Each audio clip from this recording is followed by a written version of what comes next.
Hello students, welcome to the another series of adjustment for financial statements. So without wasting much time, let's begin with the adjustments. Next adjustment is manager's commission. Sometimes what happens is कि business सोचता है कि manager को कोई commission दिया जाए, ठीक है, on the net profit. Okay, so it is adjustment because आप net profit पे उसे commission देंगे तो net profit तो भी आपको compute करना है, ठीक है. So this commission is computed on net profit, so that's why it is adjustment. So let's see how it will be treated in the financial statements. सबसे पहले देखिए for providing commission payable to manager उसकी journal entry क्या रहेगी. So managers commission account debit to managers commission payable यानी कि ये जो कमीशन है ये पेबल है. पेबल मतलब कि दिया जाएगा in future to the manager, अभी हाथों हाथ आप नहीं दे रहे हैं, ठीक है. तो सबसे पहले तो managers commission account debit as it is an expense for the business, it is debited. Okay, that makes sense. Next to managers commission payable account, अब payable है यानी कि it is a liability, fine, so it is credited. अब देखिए, अब उसके बाद दूसरी एंट्री क्या रहेगी. अब ये जो कमीशन ये एक्सपेंस है तो प्रॉफिट एंड लॉस अकाउंट में आपको इसको शो करना पड़ेगा as an expense. So profit and loss account will be debited to managers commission payable account. These two entries will be passed, that's all. Okay, उसके बाद आपको क्या करना है, इसका इम्पैक्ट आपको फाइनेंशियल स्टेटमेंट्स में शो करना है. सबसे पहले आप क्या करेंगे, प्रॉफिट एंड लॉस अकाउंट में मैनेजर्स कमीशन को आप कहाँ शो करेंगे, on the debit side. Okay, being an expense. Okay, उसके बाद आप क्या करेंगे in the balance sheet. So managers commission payable इस अकाउंट को आप शो करेंगे कहाँ पे, under the liabilities, under current liabilities section of the balance sheet. Okay, so once in profit and loss account, second in the balance sheet under current liabilities.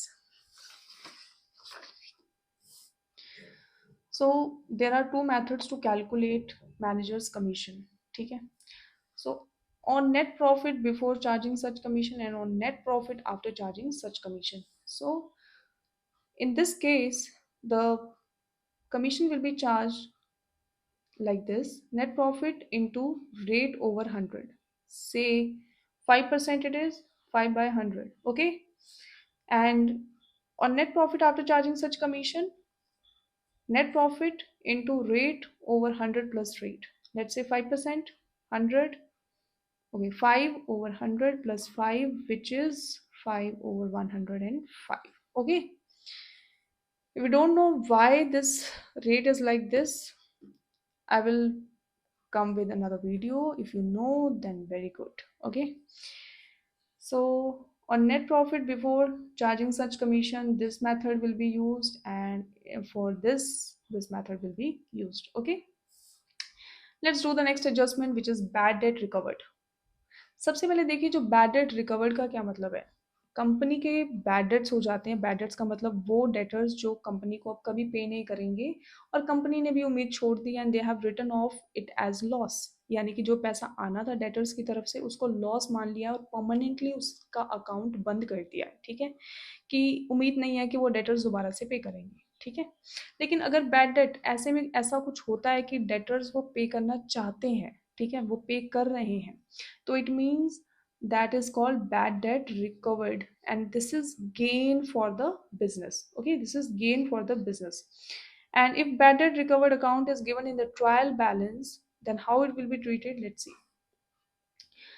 Cash account or bank account debit to bad debt recovered account.